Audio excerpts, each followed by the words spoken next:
So I will be talking about the quality of ABA nowadays, and my child is 13 now, and I was proactive. I was able to get on the wait list and get ABA services when he was about 2.5 and 3. So that is early intervention. It's called an ABA, and I want to mention one name of a person that I've met with and I spoke with, and she even autographed my books, well, her books, but now my books. And her name is Temple Grandin. Temple Grandin is autistic, and she's verbal, and she's PhD. And I went to her conference once here in Virginia, and she did a presentation. I think she said 20 hours of ABA is a foundation. So we're talking 20 plus hours actually is where you want to start. And nowadays ABA is expensive, so some insurance companies just don't approve your child for that many hours. And yes, my child was receiving 25, but I had to fight for it too. I had to fight with insurance companies. I had to fight for that with an ABA companies. It was a battle, you know. And then eventually he got 25. And once I got the 25, then the ABA company failed. And that wasn't just any ABA company. I was their client there for 5-6 years.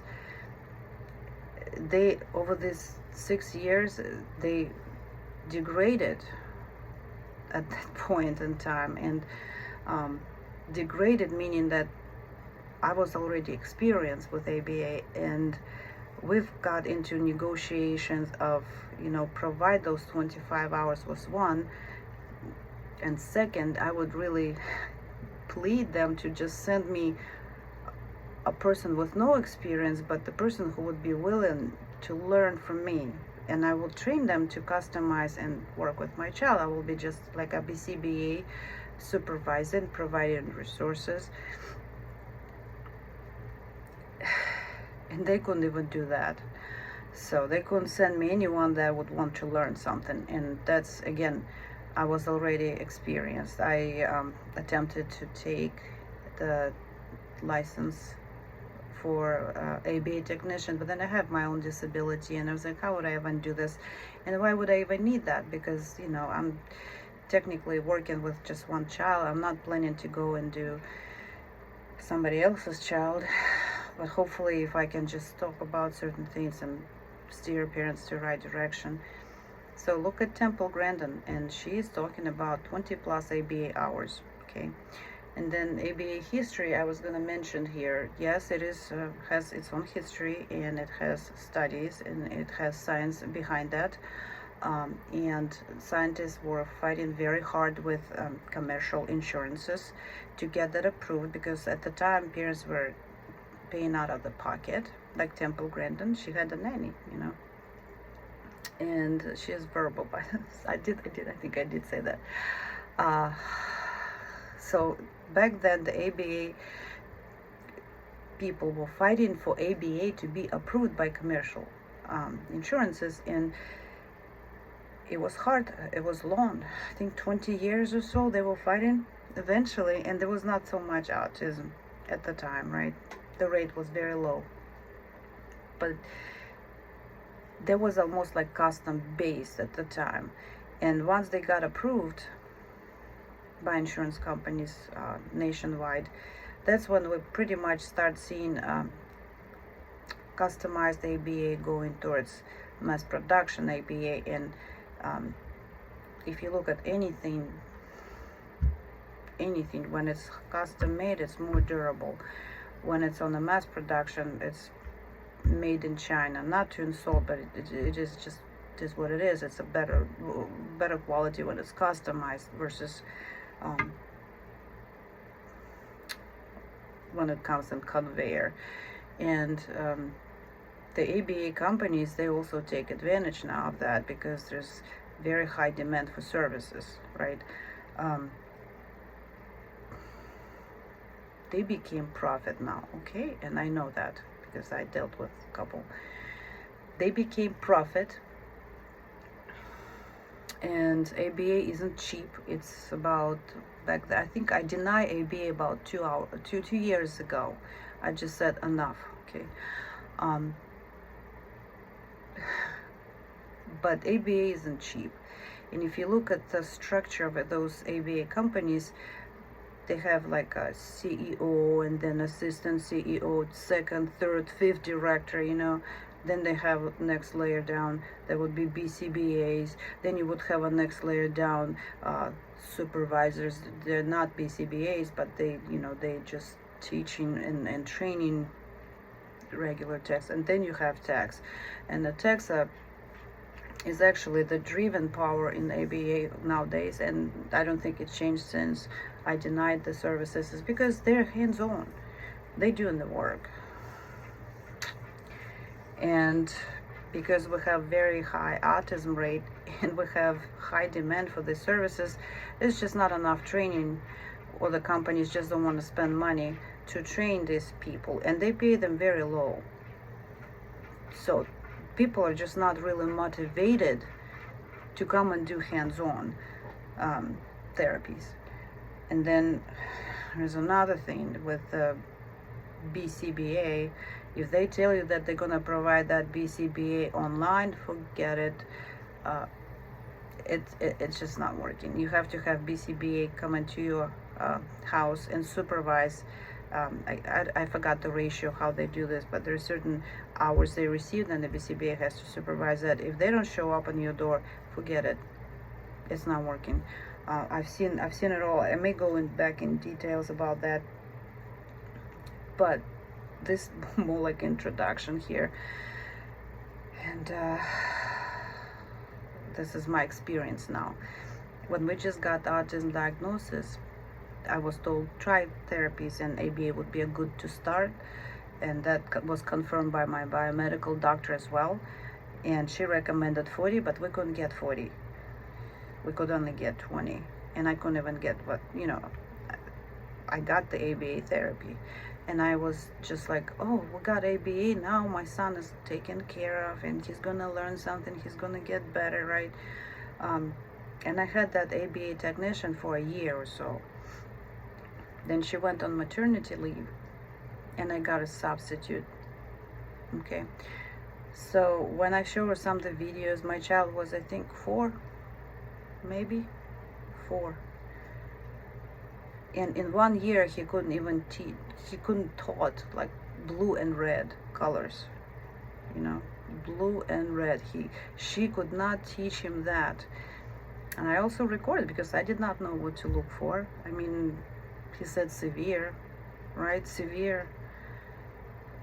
But then when this ABA came in, and her name was Kim, and she is an expert, and I'm still thankful to her, and I have a very high respect for her, and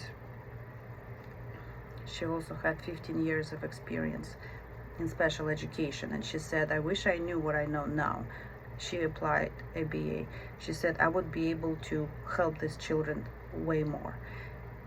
And that also told me that a person with, very dedicated person with 15 years of special experience could not find herself useful in schools, right? She left school.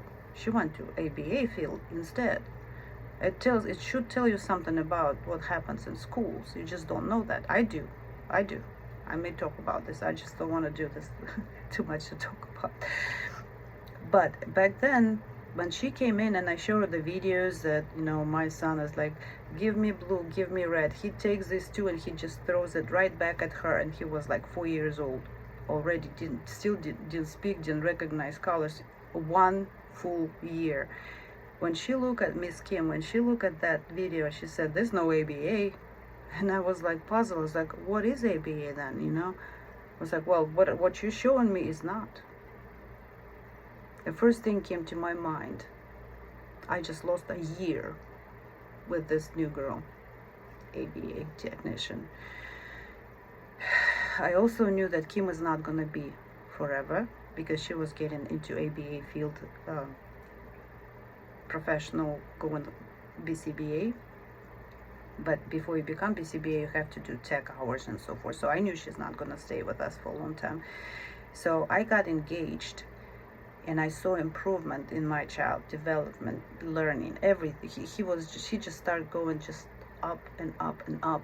And when I saw that, and I also heard that there was no ABA for a year, I started engaging myself, and I participated in every single session that she would come in. I stayed, I watched, I learned how to do things. I've got very experienced with her, and by the time she left, I was well off to take it from there and keep going forward. I've had some good ABAs, ABA techs, and I had some horrible ones. This just basically, they have no clue. When they come in, they think they're gonna babysit there. Yeah. And the last 2 years, what I observed, they just come in there and they take their cell phone. They bring iPad for my son. They pull their phone and they sit on it. And then I also had a BCBA that would not come in the house. She was all digital, virtual, right? And then I'm watching that while she is training or like supervising the session, that technician is having a phone under the table so she cannot see, but I see, right? So I guess this would be just an introduction, and then why I was thinking about talking some things, and I may just be repeating because it's so much information and a lot of distraction. But I just saw recently one family, and they have an autistic boy. He was like 13, 14, and he opened the door, and he was big, and he opened the door from the car, and he just ran toward my house, and he starts slamming doors. He was not aggressive, but he was out of control, and three adult people could not manage him. So I said, what do you do for him? And she said, oh, he gets ABA. Oh, I already knew what kind of ABA is he getting, because apparently he has behavior issues that cannot be controlled. And maybe the ABA tech may control him in that familiar environment, but the parents are unaware.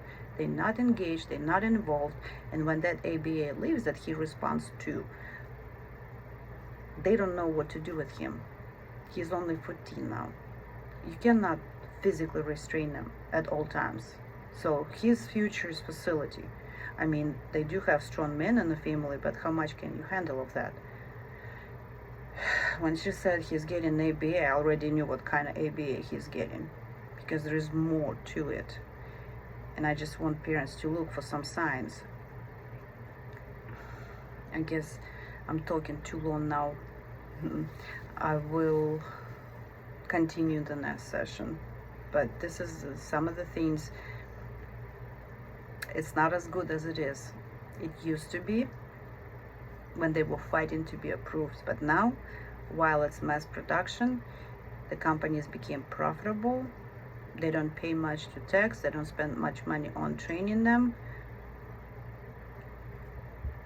And if you don't have a dedicated person that wants to learn, wants to do work, cares for your child while in the session, then technically they only get this ABA therapy on the paper. And I know I'm saying the truth just because, look, my child is severely autistic, but he knows things that some typical adults don't know. And he can read, he can write, he can do math, he does geography. I just need to regain these skills back. Yeah. And that's the real ABA that I learned from that one lady. So, talk to you soon.